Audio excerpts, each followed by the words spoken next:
اللهم بارك على محمد وعلى آل محمد كما باركت على إبراهيم وعلى آل إبراهيم إنك حميد مجيد۔ حاضرین کرام،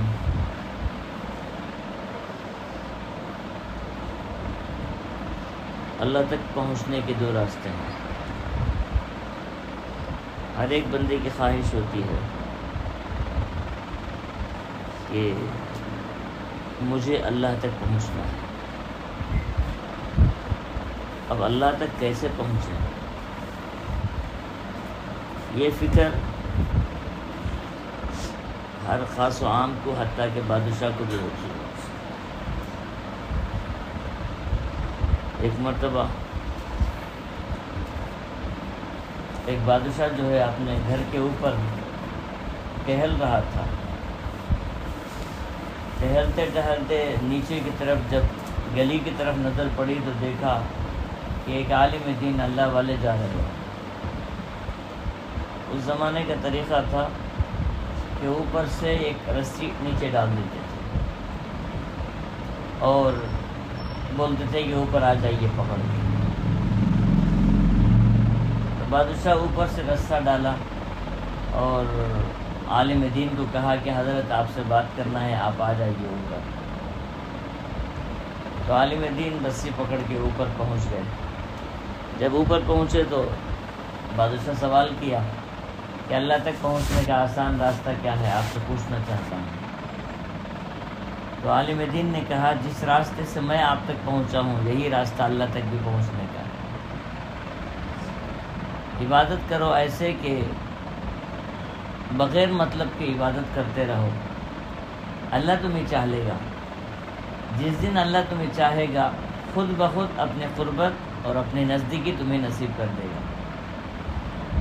اب اگر میں بادشاہ تک پہنچنا ہوتا تو میرے لیے کتنی مشکل ہوتی، کتنے دربانوں کے دھکے کھانے پڑتا، اور پھر کوئی گارنٹی نہیں بادشاہ تک پہنچنے کی۔ جب بادشاہ میری طرف ایک نظر کیا اور بادشاہ ملنا چاہا تو اوپر سے تھوڑی دیر کے اندر رسہ پھینکا اور پھر اوپر بلا لیا۔ اور میں واعتصموا بحبل اللہ جمیعا، قرآن کریم جو ہے آسمان سے ایک رسی ڈالی ہوئی ہے۔ اس قرآن کریم سے اپنے تعلق کو جوڑ لو، اس رسی کو مضبوط تھام لو، اللہ تک پہنچ جائے گا۔ تو وصول الی اللہ، اللہ تک پہنچنے کے دو راستے ہیں۔ ایک راستہ ہے جس کو شکر کہا جاتا ہے، اور ایک راستہ ہے جس کو صبر کہا جاتا ہے۔ بندے کو جب خوشی نصیب ہوتی ہے تو بندہ شکر کرتا ہے، اور جب اس کو پریشانی آ جاتی ہے تو پریشان ہو جاتا ہے، صبر کرتا ہے۔ لیکن ایمان والے کی بھی عجیب شان ہے کہ خوشیوں میں جب وہ شکر کرتا ہے تو بھی اللہ کی نزدیکی حاصل ہو جاتی ہے، پریشانیوں میں صبر کرنے لگتا ہے تو صبر کے ذریعے بھی بندہ اللہ تک پہنچ جاتا ہے۔ اور یہی وہ دو راستے ہیں جس کے ذریعے انسان بھٹک بھی سکتا ہے۔ جب اچھے حالات آ جائیں، شکر کے موقع آ جائیں تو بندہ اللہ کو بھول جاتا ہے، یا جب مصیبتیں آ جاتی ہیں تو پھر اللہ سے شکوے شکایات کر کے اللہ سے دور ہو جاتا ہے۔ اللہ والوں کا تو حال یہ تھا کہ تابعین میں سے ایک بہت بڑے ولی گزرے ہیں، ربیع ابن خیثم رضی اللہ تعالیٰ عنہ، حضرت ابن مسعود رضی اللہ تعالیٰ عنہ کے شاگردوں میں سے تھے۔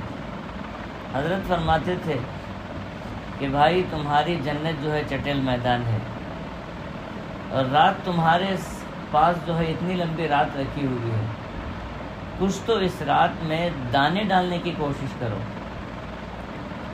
زمین میں دانے ڈالتے ہیں تو ہی درخت اگتے ہیں، تو تمہارے سامنے لمبی رات ہے، اس رات میں 2-4 رکعتیں اگر پڑھو گے تو جنت میں تمہارے لیے دانے ڈالے جائیں گے، تمہاری جنت آباد ہوگی۔ یہ کیا ہے کہ تم راتوں کو غفلت کی نیند سو کر گنوا رہے ہو، یہ صحیح نہیں ہے۔ اس طریقے سے اللہ کے ولی جو ہیں وقت کی بڑی قدر کرتے تھے، صبر ہو یا شکر ہو، ہر اعتبار سے اللہ سے قریب ہونے کی کوشش کرتے تھے، کیونکہ شیطان تو ہمارے ساتھ برابر لگا ہوا ہے۔ اور شیطان ہمارے ساتھ لگا ہوا ہے تو کوئی ایسی چیز نہیں کہ سامنے دکھ جائے اور ہم سمجھیں کہ شیطان آ رہا ہے اور اس سے ہم کنارہ کشی کر لیں، ایسا بھی نہیں ہے۔ شیطان کون سے وقت کس شکل میں ہمارے سامنے آئے گا وہ پتہ نہیں چلے گا۔ اولیاء کے سردار حضرت جنید بغدادی رحمۃ اللہ علیہ، ایک مرتبہ حضرت بیٹھے ہوئے تھے، ایک اجنبی آدمی آیا تو حضرت نے اس اجنبی آدمی سے پوچھا، بھائی تو کون ہے؟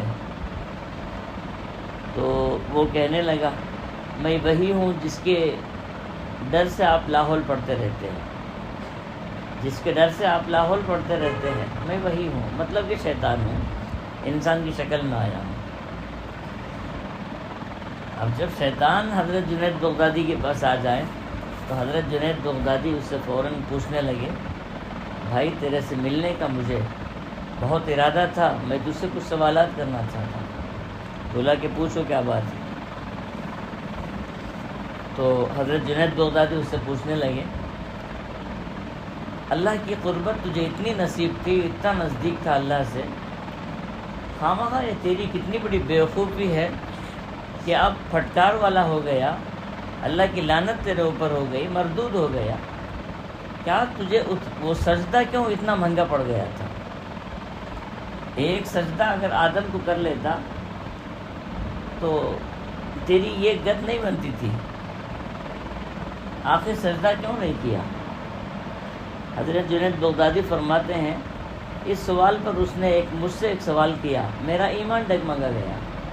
وہ پوچھنے لگا، جنید آپ بتاؤ، اللہ سامنے ہو اور سجدہ کسی اور کو کرنے کا حکم ہو تو تم کیا کرو گے؟ اللہ کی ذات سامنے ہے، حکم سجدہ جو ہے اس کو کرنا ہے اور کسی اور کی طرف جھکنے کا حکم دیا گیا ہے، تو اگر تم ہوتے تو کیا کرتے؟ حضرت جنید بغدادی فرماتے ہیں، جب اتنی سی بات آئی تو میرا ایمان بھی ڈگمگانے لگا، میں بھی پھسلنے لگا کہ بات تو اس کی بڑی وزندار ہے، اللہ کے سامنے کسی اور کو جھکنا۔ اب ہمارا تصور ہے کہ اللہ ہمارے سامنے ہے اور شیطان جو ہے وہاں ہے جہاں اللہ بھی سامنے ہے، اس کے سامنے سجدہ ریز ہونا ہے، پورے فرشتے اس کے سامنے سجدہ کرتے انہیں دیکھا ہے، اب کسی اور کی طرف جھکنا ہے۔ فرماتے ہیں، میرا اللہ اگر اس وقت میری حفاظت نہ کرتا تو میں بھی بھٹک جاتا، فوراً اللہ تعالیٰ نے میرے دل میں بات ڈالی کہ کس سے بات چیت کر رہا ہے، یہاں دلائل سے کام نہیں چلے گا، بغیر دلیل کے کہہ دے کہ یہ ساری جتنی بھی دلائل ہیں وہ تیرے منہ پہ ہیں، اللہ کا حکم سجدہ کرنے کا ہوا تو سجدہ کر لینا چاہیے تھا، اللہ کا حکم سجدہ کرنے کا ہو گیا تو جس کی طرف سجدہ کریں گے وہ اللہ ہی کی طرف سجدہ ہے۔ اب ہم قبلے کی طرف سجدہ کرتے ہیں، وہ قبلے کی طرف سجدہ کرتے ہیں تو کس کی طرف کرتے ہیں؟ اللہ کی طرف کرتے ہیں، کعبے کی طرف کرتے ہیں، اور کعبہ ظاہر بات ہے پتھروں والی عمارت ہے، وہ اللہ کی طرف تو نہیں ہے نا۔ حکم اللہ کا ہو گیا کہ دنیا میں اس کو قبلہ بنا لو، اس کی طرف سجدہ کرو، ہم سجدہ ریز ہو گئے، سجدے میں گر گئے۔ وہاں ہم نے یہ نہیں پوچھا کہ یا اللہ آپ کی تجلی ہم نہیں دیکھ رہے ہیں، چہار دیواری دیکھ رہے ہیں، نہیں، آنکھ بن کے سجدہ کر لیا۔ فرمایا کہ ویسی کیفیت بنا لو۔ تو اس طریقے سے حضرت جنید بغدادی رحمۃ اللہ علیہ فرماتے ہیں کہ انسان کو شیطان کسی بھی حالت میں تھوڑی دیر کے اندر ورغلا سکتا ہے، اس کو راستے سے ہٹا سکتا ہے۔ تو ہمارے سامنے ایک تو شیطان ہے اور ایک دنیاوی ساری چیزیں ہیں، نفسانی خواہشات ہیں۔ ان چیزوں میں ہمارے لیے بس ایک ہی کام کرنا ہے کہ ہمیں جو بھی کرنا ہے وہ اللہ ہی کے لیے کرنا ہے۔ ابن جوزی رحمۃ اللہ علیہ فرماتے ہیں کہ میں نے دیکھا کہ ایک امیر آدمی نماز پڑھ رہا تھا اور ایک غریب آدمی اس کے پیچھے بیٹھا ہوا تھا۔ میں نے اس سے پوچھا کہ بھائی کہاں بیٹھے ہیں؟ تو غریب نے کہا جو آدمی سامنے ہے وہ کسی کام میں مصروف ہے، وہ جب اپنے کام سے مصروف ہوگا، وہ کام سے فارغ ہوگا، تب جا کے میں اپنی ضرورت پیش کروں گا اور اس سے میری ضرورت پوری کروانے کی کوشش کروں گا۔ اب وہ آدمی نماز میں کھڑا ہوا تھا، رکوع کیا اور سجدے میں چلا گیا۔ اب آدمی رکوع دیکھا، سجدہ دیکھا تو ابن جوزی سے پوچھا کہ یہ کیا کر رہا ہے؟ تو ابن جوزی نے کہا کہ مسلمان ہیں، ہم مسلمان ہیں، نماز پڑھ رہے ہیں۔ اچھا نماز کیا چیز ہوتی ہے؟ اللہ کے دربار میں ہم رکوع سجدہ کرتے ہیں۔ اچھا کیا کرتے ہیں؟ اللہ سے اپنی حاجتیں بیان کرتے ہیں۔ تو فوراً وہ کپڑے پھاڑتے ہوئے باہر نکلا اور بولا کہ میں کہاں آ گیا؟ جو بادشاہ اور جو امیر آدمی وہ بھی سجدہ کر کے اللہ سے مانگ رہا ہے، کیوں نہ میں وضو بنا کے اسی سے مانگ لوں اپنی ضرورت کو؟ مجھے اس کی ضرورت نہیں ہے۔ وہ کیا اور کپڑے پھاڑتے ہوئے باہر نکلا، وضو کیا اور پھر آ کے اللہ کے سامنے سجدہ کیا۔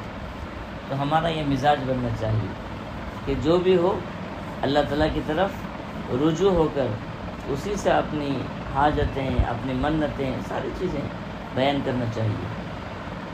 حضرت علی کرم اللہ وجہ فرماتے ہیں لا تخف الا ذنبک ولا ترجی الا ربک، کہ کسی چیز کا خوف تیرے دل میں نہ ہو۔ اگر خوف ہو تو بس تیرے رب کا خوف تیرے اندر ہو۔ تیرے اندر اگر خوف ہو تو گناہ کا خوف ہو۔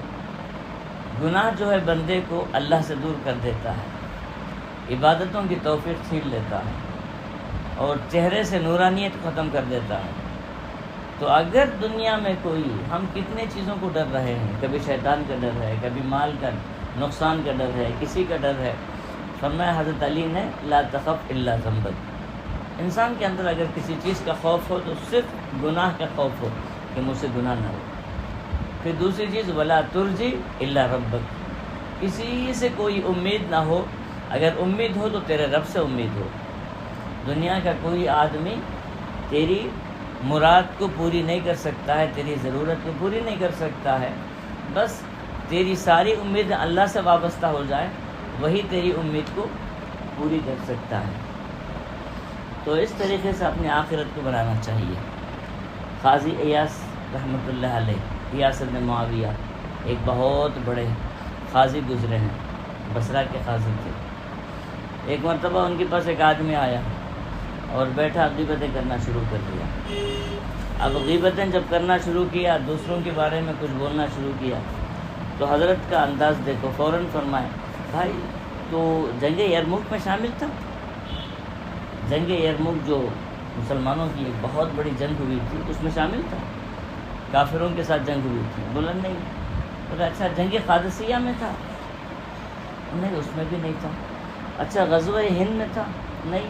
غزوہ سندھ میں تھا؟ نہیں۔ بولے کیسا پاگل ہے، تیری تلوار سے آج تک ایک کافر کو گھسیڑا تک نہیں آیا، ایک کافر کو تیری تلوار سے نقصان نہیں پہنچا، اور خواہ مسلمانوں کے کیریکٹر کو برباد کر رہا ہے۔ اصل کرنا چاہیے تھا کافروں کو تیری تلوار سے وار کرنا چاہیے تھا، تو نے وہ کام نہیں کیا اور اپنے زبان سے مسلمانوں پہ وار کر رہا ہے۔ یہ کتنی بڑی بدبختی کی بات ہے۔ تو یہ سوچ کیسا پیدا ہو سکتی ہے؟ یہ سوچ اللہ والوں سے ملنے سے ہو سکتی ہے، اللہ والوں کی صحبت سے ہو سکتی ہے۔ یہ سارے چیزوں کو پیدا کرنے کی کوشش کریں، اللہ تعالیٰ سے ہمیشہ توفیق مانگتے رہیں۔ اللہ تعالیٰ سے دعا ہے کہ نیک توفیق عطا فرمائے۔ وآخر دعوانا الحمد للہ رب العالمین۔ سبحان اللہ وبحمدہ، سبحانک اللہم وبحمدک، اشہد ان لا الہ الا انت، استغفرک واتوب الیک۔ ربنا تقبل منا انك انت السميع العليم وتب علينا انك انت التواب الرحيم، وصلى الله تعالى وسلم على خير خلقه سيدنا محمد وآله وصحبه اجمعين، آمين برحمتك يا